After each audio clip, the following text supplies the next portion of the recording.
মঞ্চে সুনীলবাবু, মধুসূদনবাবু বসে আছেন এবং সর্বপ্রথমে আমি বিজেতার প্রতি শ্রদ্ধা জানাই। সেই স্মরণ সভার অনুষ্ঠানে এবং মঞ্চের বাইরে যারা বসে আছেন সকলের প্রতি শ্রদ্ধা, নমস্কার এবং ভালোবাসা এবং কর রাখবে।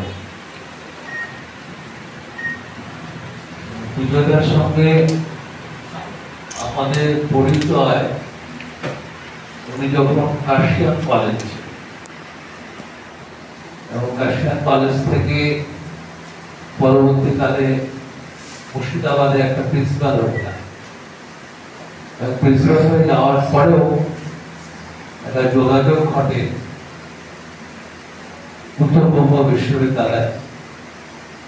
তখন আমি স্কলার এবং উনিও তখন স্কলার হিসেবে কাজ করছিলেন প্রণব বাবুর আন্ডারে, প্রণব ভট্টাচার্য এমসিএ স্টুডেন্ট। এবং তখন একটা মিউজিয়ামের কোর্স হয়েছিল, সেই মিউজিয়ামের কোর্সে আমিও অংশগ্রহণ করেছিলাম স্কলার হিসেবে এবং তিনিও এসেছিলেন ইতিহাস বিভাগ উত্তরবঙ্গ বিশ্ববিদ্যালয়ের মধ্য দিয়ে। পরবর্তীকালে আমি উত্তরবঙ্গ বিশ্ববিদ্যালয়কে কলিগ হিসাবে পেয়েছি, একসঙ্গে অনেক দিন কাজ করেছে বিভিন্ন প্রোগ্রাম, বিভিন্ন অনুষ্ঠানে এবং দীর্ঘদিন ধরে আমাদের উত্তরবঙ্গের বিভিন্ন আন্দোলনের সঙ্গে, বিভিন্ন সংগঠনের সঙ্গে তিনি ওতপ্রোতভাবে জড়িয়ে পড়েছিলেন। বিশেষত ভাষা একাডেমি, নরসিংহ সমাজ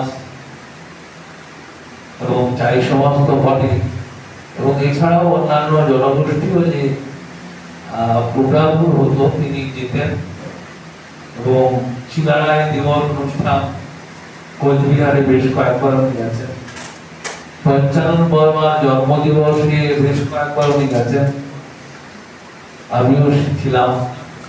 এরকম বিভিন্ন কর্মকাণ্ডের মধ্যে উত্তরবঙ্গ এবং মুর্শিদাবাদ তার মোটামুটি একটা আয়ত্তের মধ্যে ছিল এবং তিনি জানতেন কোথায় কি আন্দোলন করছে, কোন কোন জনগোষ্ঠীর মধ্যে কি বিষয়গুলো উঠে আসছে এবং এগুলো শেয়ার করতেন। বিজয়বাবু আসলে আমরা যে কোনো সমাজ থেকে আমরা যারা দলিত কমিউনিটির মানুষ, আমাদের অনেকগুলো সমস্যা থেকে যায়। সমস্যা হচ্ছে আমরা প্রথমত সংগঠিত হতে পারি না, নিজেদের মধ্যে নানা রকম বিভাজন হয়তো বাইরের লোকেরা এসে করে দেয়, আমরা ওটাকে একসেপ্ট করি, একসেপ্ট করার পরে আমরা নিজেরাই বিভাজিত হয়ে যাই। এটা শুধু আমাদের উত্তরবঙ্গে নয়, গোটা ভারতবর্ষের মোটামুটি ক্যারেক্টার। এটা একটা ক্যারেক্টার, এটা ঔপনিবেশিক একটা শেপ আমাদের মধ্যে তৈরি করে দেওয়া হয়েছিল এবং তার মধ্য দিয়ে আমরা ডিভাইড হয়েছি।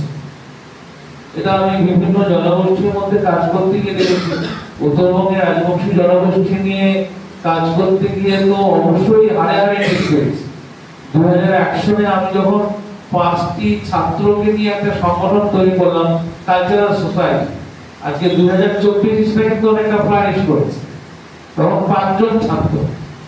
এবং আমার মনে পড়ে যে আমি তখন সদ্য কলেজে, অসমের একটি কলেজে পড়াই, একটা ঘরে বসে 5 জনকে নিয়ে একটা সাংগঠনিক যাত্রা তৈরি হচ্ছে, কালচারাল অ্যাক্টিভিটিস। এবং আজকে গোটা উত্তরবঙ্গে এবং অসমে এটা অন্য মাত্রা নিয়েছে। আমি শুধু ফেসবুকের মধ্য দিয়ে বুঝতে পারি যে না, অ্যাক্টিভিটিস চলছে।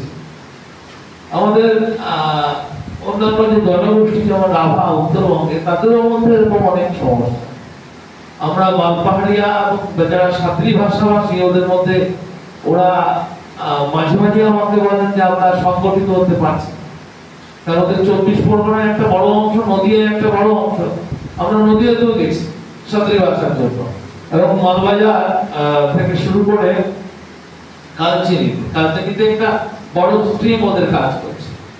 ওরা মাঝে মাঝে এরকম ভাবে বিচ্ছিন্ন হয়ে যায় এবং চাই সমাজের মধ্যে মাঝে মাঝে এরকম একটা বিষয় আমরা লক্ষ্য করি যে এই ভাগ হয়ে গেল, এই একত্র, এই সংগঠিত হওয়ার জায়গাটা কিন্তু আমরা খুব বেশি শক্তভক্ত হতে পারি। বিজয়দা কিন্তু অনেকটা চেষ্টা করেছিলেন, বিজয়দা কিন্তু এটা হাড়ে হাড়ে টের পেয়েছিলেন এবং আমাকে বলেওছিলেন, আমার ফ্ল্যাটে শিব মন্দিরে এসে বলেছিলেন যে আমরা কিন্তু সংগঠিত হতে পারছি না, আমাদের হয় শিক্ষার অভাব অথবা সচেতনতার অভাব, যে কারণে হোক আমরা কিন্তু সংগঠিত হতে পারছি না। এইটা আমার মনে হয় একটা খুব মস্ত বড় জায়গা, যে আমরা যারা শিডিউল কাস্ট শিডিউল ট্রাইবের মধ্যে পড়ি তারা নানাভাবে সংগঠিত হতে পারছি না। এর পিছনে কিন্তু অন্য কারণ, শুধুমাত্র যে অশিক্ষা, শুধুমাত্র যে দরিদ্র ব্যাপারটা রয়েছে তা নয়, কিন্তু এর মধ্যে আরো অনেক কিছু বিষয় আছে, সোশিও কালচারাল সোশিও পলিটিক্যাল বিষয়গুলো কিন্তু আছে। আমরা, আমার যা মনে হয় যে আমরা অনেক সময় আমার যে আত্মপরিচয়, আমরা আত্মপরিচয়টা অনেক সময় লুকিয়ে রাখার চেষ্টা করি। ধরুন না মন্ডল, মন্ডল টাইটেল, রাজবংশীর মধ্যে মন্ডল আছে, চাই মন্ডল আছে, নমশূদ্র মন্ডল আছে, আবার মুসলিমদের মধ্যে একটা সেকশন মন্ডল আছে, এবার আবার খেলোয়াড়দের মধ্যে মন্ডল আছে। এবার আপনি কোন মন্ডল? প্রশ্ন দেখি না, এটা খুব একটা ইন্টারেস্টিং একটা ইতিহাস বলি। এটা হচ্ছে 1971-71-এর ঘটনা। এটা হচ্ছে অসমের নলবাড়ি বরপেটা অঞ্চলে, তখন অসম আন্দোলন চলছে। তখন ওখানকার রাজবংশীরা টাইটেল লিখছে রায়, বলছে আপনারা তো রায় টাইটেল লেখেন, আপনারা তো রাজবংশী নন, আপনারা তো বৃহত্তর বাঙালি কমিউনিটির অংশ, তখন বঙ্গাল থেকে মুভমেন্ট চলছে, আপনারা আপনার লোকে তো কেউ অসমীয়া হবই নয়। তারা তখন একটা কনফিউশনে পড়লেন। 1970 পরে তারা সিদ্ধান্ত নিলেন আজকের থেকে আমরা রায় লিখবই না, আমাদের টাইটেলে রাখবো। খুব ইন্টারেস্টিং। এবং দেখবেন নলবাড়ি বরপেটা আপনারা যা, আমি তো পুরো ফিল করেছি, এবং তাদের বংশধরা হয়তো নর্থ থেকে আছে, বিভিন্ন জায়গা থেকে আছে, তারা রাতারাতি বললেন যে আমরা ওই টাইটেল নেব না, আমাদের এই রাজবংশী টাইটেল নিলে সুবিধা হবে কি, একবারে লোকে যখন বলে দেবে এই রাজবংশী, আর কোনো ঝামেলা টামেলা নেই, ব্যাস। একই সমস্যা কিন্তু আমাদের শিলচরে। শিলচরে 10টা গ্রাম আমি ফিল্ড সার্ভে করেছি, ওখানেও দেখছি অনেক রকম টাইটেল। খুব ইন্টারেস্টিং একটা টাইটেলের নাম বলেছি বর্মন। বর্মন বললে লোকে রাজবংশী মনে করে। ওখানে বর্মন টাইটেল লেখে ডিমাসা ট্রাইব, ওরা কিন্তু শিডিউল ট্রাইব। চন্দ্রকুমার বর্মন ডিমাসা জনগোষ্ঠী বিশিষ্ট লেখক। এবার কি হবে যে কোন বর্মন কি করে বুঝবো? তারাও 1935 সিদ্ধান্ত নেয়, 1935 বিফোর ইন্ডিপেন্ডেন্স তারা সিদ্ধান্ত নিয়েছে না আজকে থেকে আমরা বর্মন লিখব না, ডিমাসা বর্মন আর আমাদের বর্মন তো বোঝা যাবে না। সুতরাং বিশ্বনাথ রাজবংশী অর্ডার দিলেন, খেলেন্দ্র রাজবংশী, বিশ্বনাথ রাজবংশী বললেন যে না আজকে থেকে আমরা রাজবংশীটা নিলে উল্টো বা টাইটেল নিলে ঝামেলা হয়ে যাচ্ছে, আমাদের আইডেন্টিটি ক্রাইসিস হয়ে যাচ্ছে। এই ক্রাইসিসগুলো তারা ফিল করেছে। উত্তরবঙ্গ বড়ো যারা মেয়ে জনগোষ্ঠী তাদের মধ্যে একই সমস্যা তৈরি হয়েছে, রাভাদের মধ্যে একটা সমস্যা তৈরি হয়েছে 1950। রাভারা, উত্তরবঙ্গের রাভারা এক সময় টাইটেল লিখতো কোচ, তোমার টাইটেল ছিল কোচ। 1950 বললো যে কোচ টাইটেল লিখলে কিন্তু ট্রাইবাল হতে পারবে না, জেনারেল হয়ে যাবে। তোমরা কি করবে? অসময়ে তোমরা রাভা লিখছে, তাহলে তোমরা রাভা লিখে নাও। 1950 থেকে ওরা ভালো রাভা লেখা শুরু করলো, এবং ওদের মধ্যে আরো গুরুত্বপূর্ণ দুটো গ্রুপ হয়ে গেল, একটা খ্রিস্টান একটা হিন্দু। যারা খ্রিস্টান তারা বলছে না আমরা আরে বিয়ে লিখবো, আর যারা হিন্দু তারা বলছে আরে বিয়ে লিখবো। রাভা দুজনের বানান রয়েছে, আরে বিয়ে আরে বিয়ে উত্তরবঙ্গে আছে। খুব এই সূক্ষ্ম বিষয়গুলো কিন্তু বিভিন্ন জনগোষ্ঠীর মধ্যে রয়েছে, এবং এগুলো কি হয়, এগুলো অ্যাওয়ারনেস না থাকার ফলে আমাদের অনেক কমিউনিটির সমস্যা। আজকে সুনীল মণ্ডল উত্তরবঙ্গ বিশ্ববিদ্যালয়ের যে পিএইচডি কাজটা করেছেন এটা কিন্তু মাইলস্টোন। আজকে আমরা বহরমপুরে গিয়ে যা শোকসভা করলাম আমাদের সমীরের নেতৃত্বে, তুলসীবাবু, হ্যাঁ তুলসীচরণ মণ্ডল, তিনি যে কাজটা করেছেন 70-এর দশকে, অসাধারণ কাজ। এবং বিজয় সরকার, একটা মানুষ দেখুন, একটা মানুষ আমরা 100% কারেক্ট হতে পারি না, আমাদের একটা লিমিটেশন থাকে। আমাদের কর্মস্থল রয়েছে, এবং মাঝে মাঝে কর্মস্থলে দেখবেন আমার নামে আমার বিশ্ববিদ্যালয় নিয়ে প্রচুর খবর বেরিয়ে যাচ্ছে। এটা হবে এবং তার পিছনে কি আছে, কাজ করতে গেলে কিছু ত্রুটি, কাজ করতে গেলে বিভিন্ন ধরনের ইনটিউশন কিন্তু যুক্ত হয়, কিন্তু আমাদের কাজটা করে দিতে হয়। আমরা যদি কাজটা করে যাই এবং সেই কাজটা কিন্তু বিজু চায় এই ছদ্মনামে লিখতেন, তিনি কিন্তু করে গেছেন। তিনি বারবার বলতেন আমাদের লোকগুলোর সচেতনতাটা খুব দরকার। এই যে আজকে যে মানুষগুলো এখানে আমরা অ্যাসেম্বল হয়েছি, একজোট হয়েছি, একত্র হয়েছি, এই বার্তাটা যখন আরো 10 জনের মধ্যে চলে যাবে, এই মানুষগুলো কিন্তু চাই সমাজের সংস্কৃতি থেকে আর বিচ্যুত হতে পারে। এটা কিন্তু খুব দরকার। হ্যাঁ, অনেক সময় আমার যেমন আমার জীবনে এই আমি কাজ শুরু করেছিলাম অ্যাকচুয়ালি 1987 থেকে রাজবংশী সমাজে কোথায় কে আছে না আছে, কোথায় কি ডকুমেন্ট আছে, এই মুহূর্তে আমি বলতে পারি যে আমার কাছে যে ডকুমেন্টগুলো আছে সে ডকুমেন্টগুলো অনেকের কাছে নেই।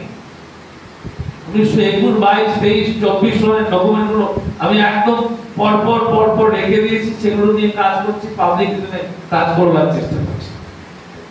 কারণ রেকর্ডগুলো তো রাখতে হবে। চাই সমাজের এরকম অনেক ইতিহাস রয়েছে। আজকে তুলসীচরণ মণ্ডলের যে জার্নিটা মারাত্মক।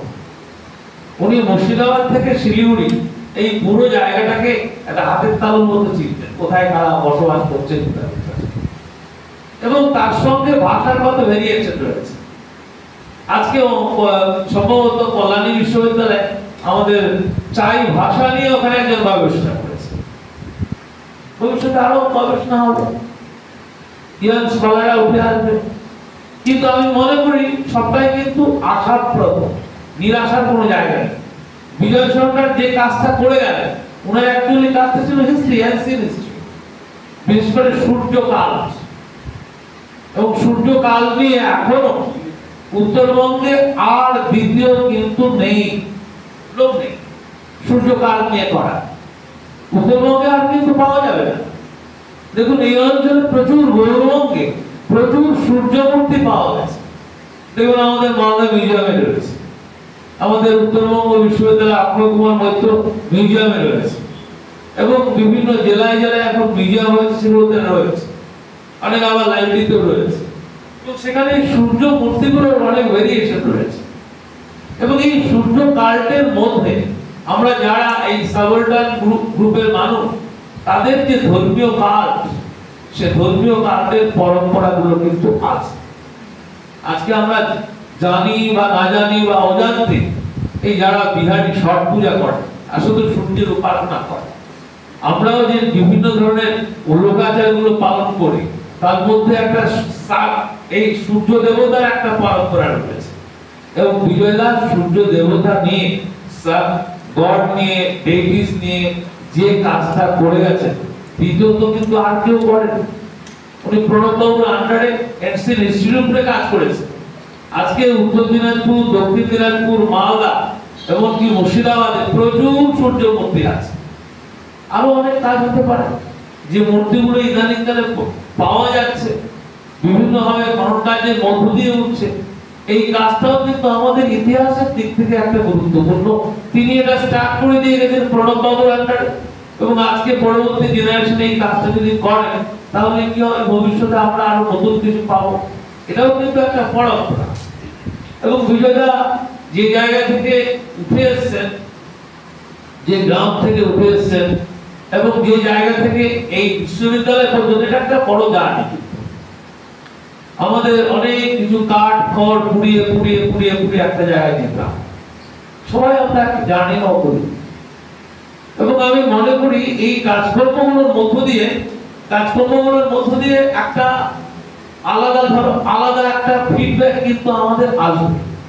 আজকে যারা এখানে বসে আছে, তারা ম্যাক্সিমামটা হচ্ছে 50-এর উপরে বয়স। তার মানে 10 বছর বা 15 বছর বা 20 বছর পরে অন্য জেনারেশন কি আসবে না? নিশ্চয়ই আসবে। এবং তাদেরকে মোটিভেট করতে হবে। এবং এই মোটিভেট করার কাজটা কিন্তু বিজয়দা বিশ্ববিদ্যালয় থেকে করে গেছে। প্রায় 11 জন স্কলারকে তিনি পিএইচডি করিয়েছেন বিভিন্ন বিষয় নিয়ে, এবং আবার এমফিল করিয়েছেন প্রায় 15 জনের উপরে। এবং এমফিল পিএইচডি করার মধ্য দিয়ে এই স্কলারদেরকে একটা জায়গায় কিন্তু নিয়ে আসার চেষ্টা করছে। একদিনে সবাই সবটা বুঝতে পারেন না। আজকে তিনি লিটারেচার কেন লিখলেন, ইতিহাসের গবেষক কেন লিটারেচার লিখলেন? আমরা যে যারা চাই ভাষাভাষী মানুষ আছে, তারা যদি নিজের সাহিত্যটাকে না লিখি, লিপিবদ্ধ না করে, নিয়ার ফিউচারে আমি বলতে পারবো না যে আমার একটা সুসংহত ভাষা রয়েছে। আজকে আমার চাই জনগোষ্ঠীর যে ভাষা, সেটা অনেকটাই রয়েছে ওরাল ফর্ম। একটা সুন্দর গান পরিবেশিত হলো এবং এই গানের আলাদা একটা গুরুত্ব রয়েছে, এই গানের আলাদা একটা টিউন রয়েছে, এগুলো নিয়ে ভবিষ্যতে গবেষণা হবে। কিন্তু আমাদের কাজটা হচ্ছে ডকুমেন্টেশন তৈরি করা।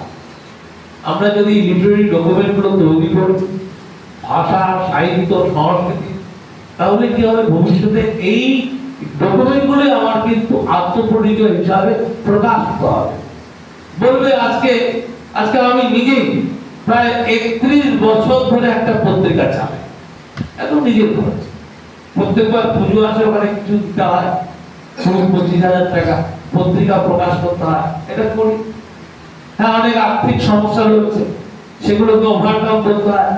এবং এইটা যদি আপনারা একটা চাই সমাজ সংস্কৃতি নিয়ে রেগুলার একটা ভাবনা চিন্তা জারি রাখে, এবং আমার বিশ্বাস অদূর ভবিষ্যতে আরো ইয়াং স্কলাররা আসবে, নতুন ছেলেমেয়েরা আসবে, এবং নতুন ছেলেমেয়েদের মধ্য দিয়ে চাই সমাজ কিন্তু অন্য একটা জায়গায় যাবে।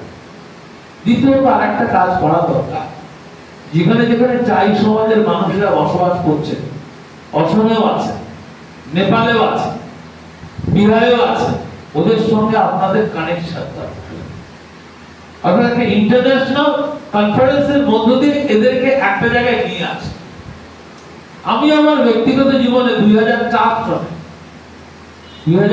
সনে একটা ইন্টারন্যাশনাল কনফারেন্স করেছিলাম অসমে, এবং সেখানে কিনোট অ্যাড্রেস দিতে এসেছেন জাপানের টোকিও থেকে মাসাওকি ওনিশি, আমার বন্ধু। এবং সেখানে ভাবতে পারবেন না, গভর্নমেন্টের কোনো চাঁদা, গভর্নমেন্টের কাছ থেকে কোনো পয়সা নেই।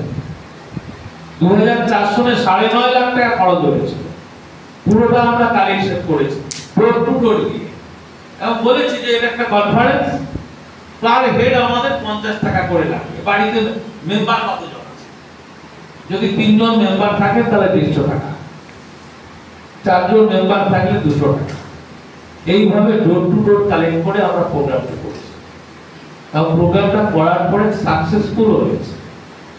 সেখানে নেপাল, বিহার, অসম, বিভিন্ন জায়গা থেকে বাংলাদেশ লোকজন এসেছে। এবং প্রাইজ হওয়ার পরে লোকেরা, সাংবাদিকরা, প্রশাসনিক দিয়ে আমাকে জিজ্ঞেস করলেন, আপনাদের কি কোনো পলিটিক্যাল অভিসন্ধি আছে? না, পুরো প্রেসটা আমি চালিয়েছি, এবং 3 দিন ধরে প্রেসের সঙ্গে আমাকে থাকতে হয়েছে। তখন ডিএম আমাকে বললেন, ঠিক আছে, আপনারা তো কালচারাল প্রোগ্রাম করছেন, তাহলে আমি কিছু 2 কোম্পানি মিলিটারি ব্যবস্থা করছি যাতে কোনো ডিস্টারবেন্স তৈরি না হয়। সহযোগিতা করেছিলেন। এবং লোকাল লেভেলে এসে বললেন যে এত বড় প্রোগ্রাম, আমি 20,000 টাকা মঞ্চে দিচ্ছি ডোনেশন হিসাবে। আমরা বললাম আমার চাই। সুতরাং আমরা আমাদের সংস্কৃতির জন্য আমরা ডোনেট করে, আমরা যদি আমাদের প্রোগ্রামটাকে এস্টাবলিশ করতে পারি, আদার্স যে কমিউনিটির মানুষরা এমনিতেই আসে, এটি কোনো সন্দেহ নেই। এবং আমরা চেষ্টা করেছি, আমরা সাফল্য মণ্ডিত হয়েছি, এবং বিভিন্ন প্রোগ্রামে অনেক সময় হয়। সুতরাং আপনাদেরও কাজ আমি বলবো, বিজয়দার একটা ইচ্ছা ছিল যে একটা ইন্টারন্যাশনালি একটা গ্যাদারিং করা, যেখানে বিভিন্ন অঞ্চলের মানুষ আসবেন, সেই অঞ্চলের মানুষগুলোর সঙ্গে একটা ইন্টারেকশন হবে। তার সঙ্গে আমি শ্রমিককে বলেছিলাম, সৌগতকে বলেছিলাম যে আপনারা কিন্তু লিখে যাবেন, মধুসূদন বাবু যেমন এইভাবে শুধু লিখে যাচ্ছেন, আপনারা লিখে যাবেন, কলমটা ছাড়বেন না। কেন কলমটা ছাড়বেন না? এখন সোশ্যাল চেঞ্জটা অতি দ্রুত হচ্ছে, ফেসবুক মিডিয়া মানুষকে অন্যদিকে নিয়ে যাচ্ছে, এবং আজকে জেনারেশন কিন্তু ওই যে ইন্ডিজিনাস ল্যাঙ্গুয়েজ সেগুলো কিন্তু অনেকটা আর ব্যবহার করছে না। কিন্তু আমাদের ব্যবহার করতে হবে, আমাদের এই ভাষায় কথা বলতে হবে, আপনাদের অনুরোধ করবো, যখন আপনাদের প্রোগ্রাম হবে আপনারা আপনাদের ভাষায় কথা বলুন, আমরা বোঝার চেষ্টা করব। গানটা বুঝতে তো আমার অসুবিধা হয়, আমরা বোঝার চেষ্টা করব, কিন্তু আপনাদের ভাষায় আপনারা জারি রাখবেন। আপনাদের যদি অন্য ভাষায় কথা বলেন, একটা সাইকোলজিক্যাল ইমপ্যাক্ট, একটা হেজিমনি কাজ করে কিন্তু পথে, এবং সেই হেজিমনি জায়গা থেকে আপনারা সরে আসুন। আপনারা নিজের ভাষায় কথা বলবেন, এবং নিজের ভাষায় কথা বললে, যেমন এই বলি, আমার এক সময় ধূপগুড়িতে একটা প্রোগ্রামে গিয়ে দুজন সিপিআর লিডার, আমরা দুজন বক্তা ছিলাম, দুজনে আমরা রাজবংশীতে ভাষণ দিয়েছি। তারপরে দেওয়ার পরে সিপিএম লিডার আমাদের উপরে খুব চড়া হলেন, বলে না এই ভাষায় করবে না, বলে আমরা ওই ভাষা জানি না, বাংলাটা জানি না। আমরা বললাম বাংলা জানি না, আমরা এই রাজবংশীটা আমার মাতৃভাষা, তো ওইটাই আমরা বলতে আসছি, আর বেশি কিছু বলার তো আমাদের কিছু নাই। তারপরে বলে টলে আসলাম, আমার উপরে খুব ক্ষুব্ধ। পরবর্তীকালে 10 বছর পরে তারা এসেছেন আমার কাছে, এসে বললেন হ্যাঁ তখন তো আমরা বুঝতে পারিনি, এখন তো ওয়েস্ট বেঙ্গল গভর্নমেন্ট একাডেমি করে দিয়েছে, ভাষা চর্চা করছে, এখন তো অন্যরকম স্কুল, এখন স্কুল দিয়েছে, ফলে সিচুয়েশন পাল্টে গেছে। আজকে এই ভাষা বলতে গিয়ে কেউ যদি ঠাট্টাই করে করতেই পারে, কিন্তু এই ভাষা যখন আমি আমার লিখিত ভাবে এস্টাবলিশ করব, তখন কিন্তু আজ করতে হবে। সুতরাং লালন পালন করার দায়িত্ব কিন্তু আমার, বলার দায়িত্ব আমার, আমাকে বলতে হবে মন্ত্রণালয়। বিজয়দার একটা বড় গুণ ছিল, যখনই কোনো জায়গায় বলতেন উনি কিন্তু চায়ের কথা আনতেন, ন্যাশনাল হোক ইন্টারন্যাশনাল হোক যেখানে। আমার আইডেন্টিটি আমাকে বলতে হবে। আমাকে যখন কলকাতায় জিজ্ঞেস করে, আমার শেফ দেখে লোকে বাংলা বলে না, এটা একটা সুবিধা আছে। আমার হয় ইংরেজি না হিন্দিতে জিজ্ঞেস করে, তখন আমি আবার ওনাদের বাংলা বলবো। ওনারা যখন বাংলা শুরু করেন তখন আমি বলি আমি কিন্তু বাংলায়, আমি কিন্তু রাজবংশী। এই যে ব্যাপারটা ওনাদেরকে একটু বোঝানো যে আমারও একটা আলাদা আইডেন্টিটি আছে, বোঝাটা আমি কিন্তু চাই কেন বলছি, আমার একটা আলাদা আইডেন্টিটি রয়েছে। আপনি যতই বলুন না কেন, আমার একটা ভাষা রয়েছে, আমার আলাদা সংস্কৃতি রয়েছে, আপনি আমাকে আইসোলেটেড করতে পারেন না। এইটা ইন্টেলেকচুয়ালি বোঝাতে হবে। এই যে ব্যাপারটা, এই ব্যাপারটা আমরা বারবার ফেস করি, এবং ফেস করতে গিয়ে দেখুন, আর যত যেভাবেই হোক ব্রাহ্মণ্যবাদ আমাদের উপরে এমন ভাবে পিছিয়ে দিয়েছে, আমরা তো বেরিয়ে আসতে পারছি না। দেখুন রাজবংশীদের পৈতা দিয়েছে, পৈতা থেকে বেরোতেই পারছে না। ব্রাহ্মণরা নিয়েছে 6-9 পা, আর রাজবংশীদের দিয়েছে 6 পা, আর ওই 6 পাকে সুতো নিয়ে এখনো আমরা চলছি, ওখান থেকে বেরিয়ে আসতে পারছি। দেখো ব্রাহ্মণ্যবাদ কিভাবে আমাদেরকে গেঁথে দিয়েছে। এই বিভিন্ন জনগোষ্ঠীকে ব্রাহ্মণ্যবাদের একটা প্রেসারে যেভাবে চেঞ্জ করে দিয়েছে তার সমাজ সংস্কৃতি, সেখান থেকে বেরিয়ে আসার চেষ্টা করতাম, একদিকে আমরা পারবো না। বিশাল একটা বিপ্লব, বিশাল একটা চেঞ্জ। এবং তখনই বলবে, আমাকে মাঝে মাঝে বলতে পেরেছিল, সিপিএম আমাদের তো প্রচুর দুর্ভোগ আমরা করছি, আমরা আমাদের ভাষায় লিখতাম, বলতে বিচ্ছিন্নতাবাদী। কোথায় বিচ্ছিন্নতাবাদী? এবং পঞ্চানন তখন ছিল বিচ্ছিন্নতাবাদী গুলোকে নেতা, এবং পঞ্চানন যখন গভর্নমেন্ট প্রোগ্রাম করছে তখন বলছে না পঞ্চানন একটা আদর্শ মনীষ। দেখুন পরিবেশ পরিস্থিতি পাল্টে যাচ্ছে। আজকে তুলসীচরণ রায়, তুলসীচরণ মন্ডল যেভাবে আমাদের এই যে চাই সমাজকে এগিয়ে নিয়ে গেছেন, তাকে সামনে রেখে, সুনীল মন্ডলকে সামনে রেখে, বিজয় সরকারকে সামনে রেখে আমরা যদি এগিয়ে যাই, আমাদের তো বাধার কোনো ব্যাপার। এই মানুষগুলো তো করে গেছে। এবং আরো একটু বলবো যে আপনারা যখন প্রোগ্রাম করবেন, আমি ওটা করার চেষ্টা করি, প্রোগ্রামে যখন ফ্ল্যাক্সটা তৈরি করি, অন্তপক্ষে কোনায় কোনায় এই ছবিগুলো দেওয়ার চেষ্টা করি, নেক্সট জেনারেশন জানার চেষ্টা করো ওই ছবিটা কার। যখন আমি ফ্ল্যাক্সটা বানাবো, ফ্ল্যাক্সের মধ্যে ছবি থাকলো, ধরুন অখিল ভারতীয় বা চাই গবেষক মঞ্চ, একদিকে তুলসীচরণ মন্ডল, সুনীল মন্ডল, একদিকে বিজয় সরকারের ছবি থাকে, নেক্সট জেনারেশন জিজ্ঞেস করবে আচ্ছা ছবিগুলো কার, কিউরিওসিটি তৈরি হবে। এটাও কিন্তু ধীরে ধীরে নেক্সট জেনারেশনের মধ্যে সঞ্চারিত করতে হবে, এবং সঞ্চারিত যদি করতে পারি আমরা, আমার মনে হয় চাই গবেষক মঞ্চের যে একটা টার্গেট, সে টার্গেটটা হবে। বিজয় সরকার সারা জীবন ধরে শুধু পড়াশোনা নয়, পড়াশোনা ছাড়াও তিনি রাজনীতিতেও অংশগ্রহণ করেছেন, এটা একটা তার বড়। তিনি বলেছেন আমার সঙ্গে তো অনেক কথা, শেষ কথা মানে তিনি প্রয়াত হওয়ার মাসখানেক আগেও কথা হয়েছে যে দীর্ঘকাল ধরে তিনি রাজনীতির বিভিন্ন কোণায় কোণায় চেষ্টা করেছিলেন, সাকসেসফুল হতে পারেননি।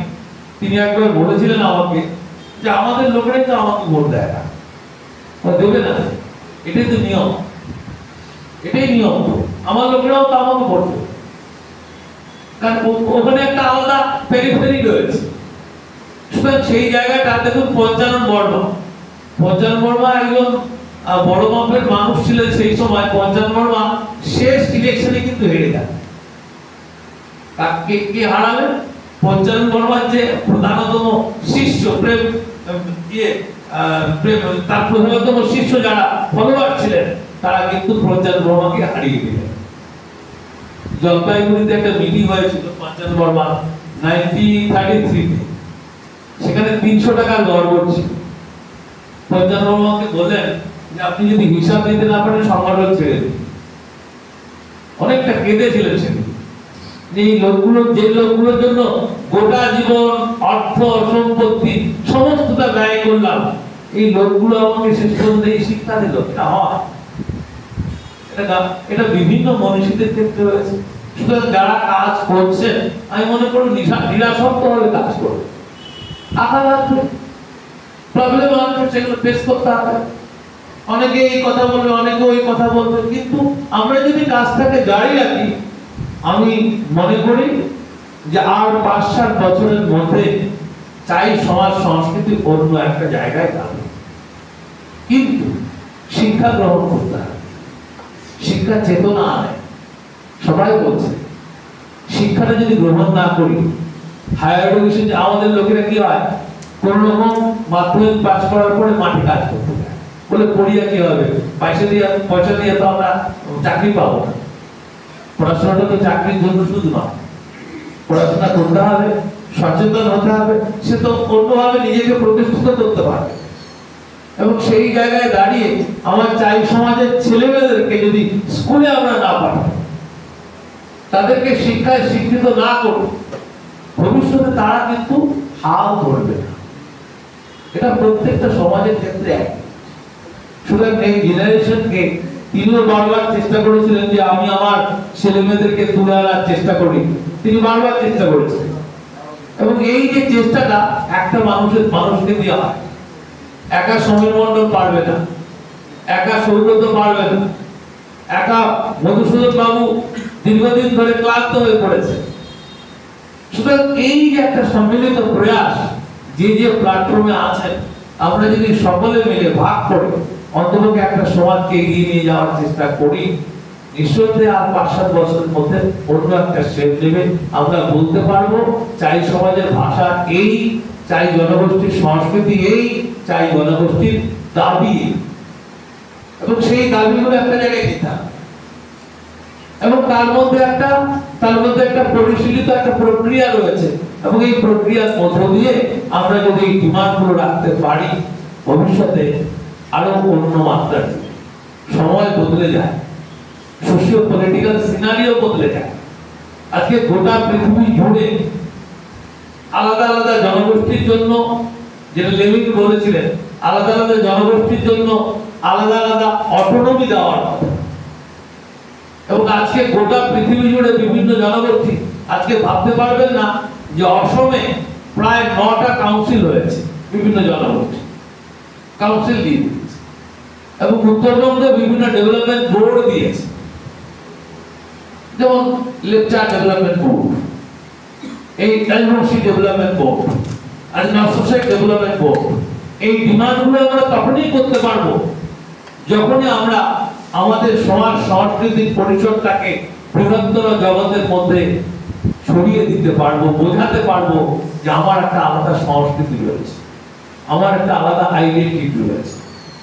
এবং বিজয়দা এই স্বল্প পরিসরে এই কাজটা করেছেন, এবং কাজটার মধ্য দিয়ে তার একটা আন্তরিকতা ছিল। প্রতিটি মানুষের একটা লিমিটেশন থাকে, আমাদেরও লিমিটেশন আছে, আমরা সবটা করে যেতে পারবো না, করতেও পারবো না।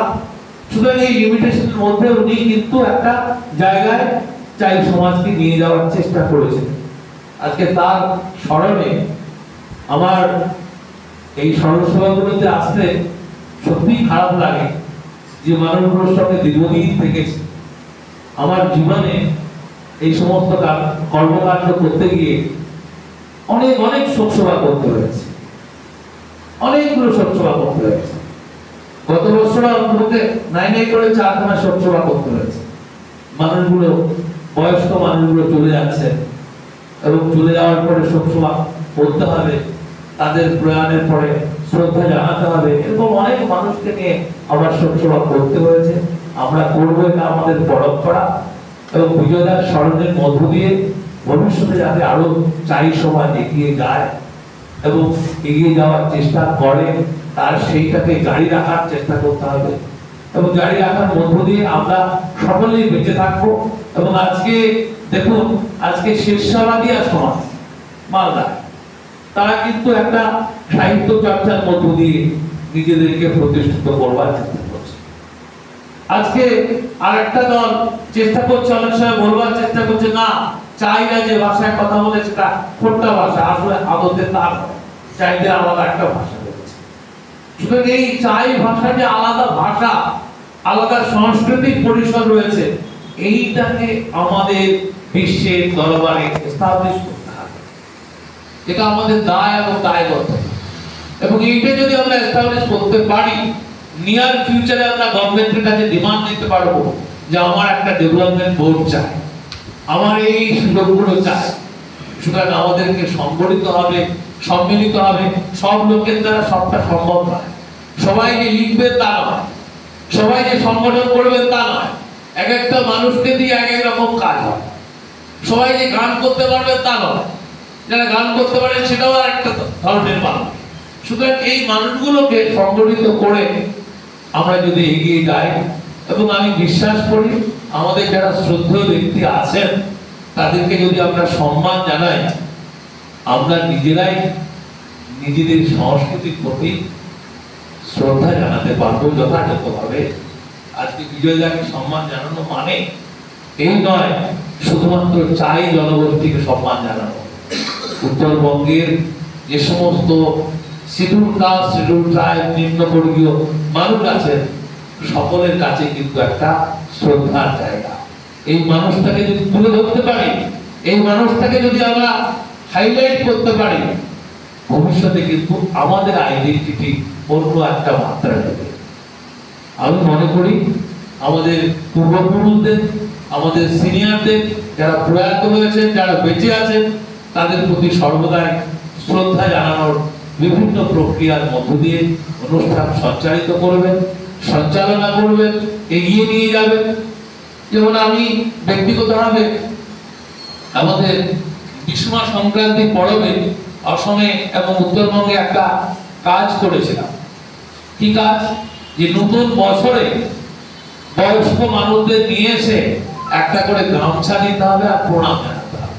প্রণাম কারা করবে? তার উপরে ইয়াং জেনারেশন লোক।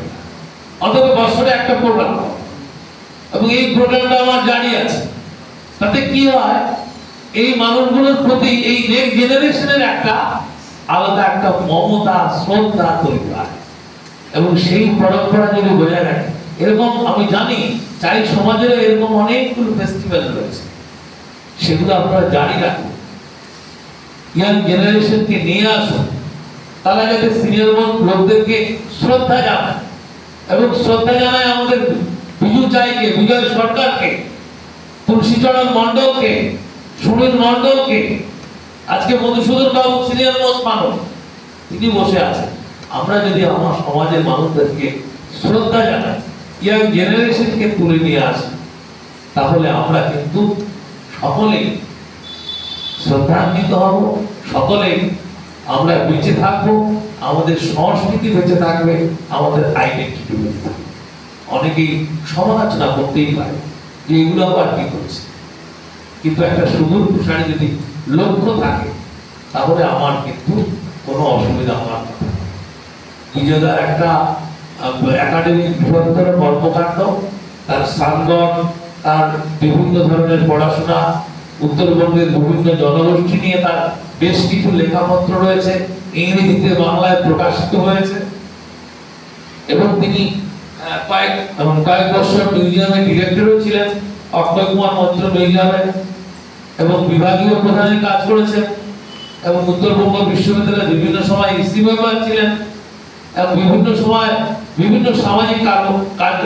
দুই ধরনের অধ্যাপক আমরা যা দেখি, এক ধরনের অধ্যাপক হচ্ছে শুধুমাত্র পড়াশোনা নিয়ে থাকে, বাইরের জগৎ নিয়ে থাকে, আর আরেক ধরনের অধ্যাপক হচ্ছে তার পড়াশোনার বাইরেও অন্য একটা জগৎ রয়েছে।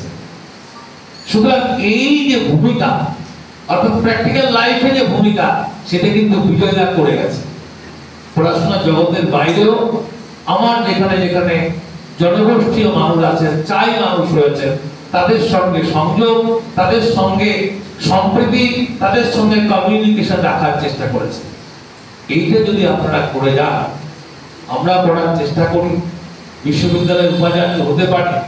এখনো গ্রামে গঞ্জের মানুষের সঙ্গে আমার যোগাযোগ রয়েছে, প্রতিনিয়ত যোগাযোগ হয়। আমি যেহেতু 10 বছর, প্রায় 9.5 বছর অসমে কাটিয়েছি, মেঘালয় অসমের বিভিন্ন মানুষের সঙ্গে প্রতিদিন ফোনে কথা হয়। তারা বিয়ে বাড়িতে, অন্নপ্রাশন বাড়িতে আমাকে ডাকে, সবসময় যাওয়া সম্ভব হয় না। গোটা উত্তরবঙ্গ, নেপাল, বিহার এবং রংপুর ঘুরেছি আমি, এবং পুরো অঞ্চলটাকে দেখেছি। আজকে উত্তর দিনাজপুর জেলায় এসসি, গৌরবঙ্গটাকে আরো নতুন করে, গৌরবঙ্গ ঘুরেছি আমি 2003 সালে, আবার নতুন করে দেখার চেষ্টা করছি কি আছে কি নেই। সুতরাং আপনারা করবেন, এই মানুষগুলোকে একটা ছাতার তলে নিয়ে আসার চেষ্টা করবেন।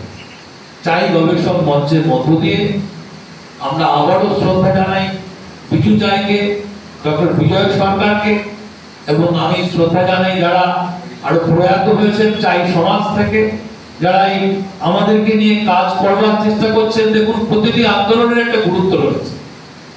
আমি তুলসীচরণ মণ্ডলকে জিজ্ঞেস করেছিলাম যে রাজবংশীদের যে ক্ষত্রিয় মুভমেন্ট হয়েছিল, আপনাদেরও তো একটা সময় ক্ষত্রিয়করণের একটা ভাবনা এসেছিল, এটা কেন? সুতরাং তখন ওইরকম একটা মুভমেন্ট ছিল। দেখুন, সময়ের পরিবর্তনের সঙ্গে সঙ্গে বিভিন্ন জনগোষ্ঠীয় মুভমেন্ট গুলো অন্য খাতে প্রবাহিত হয়। আজকে নমশূদ্র সমাজ, যে বৃহত্তর নমশূদ্র সমাজ, যারা চন্ডাল নামে এক সময় পরিচিত ছিল স্বাধীনতার পূর্বে, এবং পরবর্তীকালে তারা নম, এবং পরবর্তীকালে নমশূদ্র নামে চিহ্নিত হয়। এ নিয়ে শেখর বন্দ্যোপাধ্যায়ের দীর্ঘ কাজ রয়েছে তাদের নমশূদ্র সমাজের বিষয় নিয়ে। এবং এই অন্য জনগোষ্ঠীয় মানুষেরা এক একটা সমাজকে যেভাবে দেখেছে, সেই দেখাটা কিন্তু পরিপূর্ণ নয়। তাদের দেখা আর আমার নিজের সমাজে দাঁড়িয়ে আমার দেখা দুটো কিন্তু আলাদা জিনিস। তারা যখন ইতিহাসটা লিখবে বাইরে থেকে, সেই ইতিহাসটা কিন্তু অনেকটা সেকেন্ডারি সোর্সের মধ্য দিয়ে, আর আমি আমার জনগোষ্ঠীর মধ্য থেকে যখন ইতিহাসটা লিখবো, সেটা কিন্তু আসল ইতিহাস।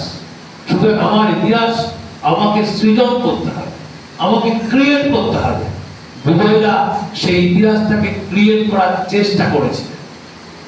সেই ক্রিয়েট করার যে একটা পথরেখা বিজয়দা তৈরি করে দিয়েছেন, সেই পথরেখা ধরে ভবিষ্যতে যদি আমরা এগিয়ে যাই, চাই সমাজ বেঁচে থাকবে, আমরা সকলে বেঁচে থাকবো, আমাদের আইডেন্টিটি বেঁচে থাকবে। সবার প্রতি শ্রদ্ধা, নমস্কার, ভালোবাসা জানিয়ে, আবারও বিজয়দার প্রতি শ্রদ্ধা জানিয়ে আমার বক্তব্য শেষ করছি।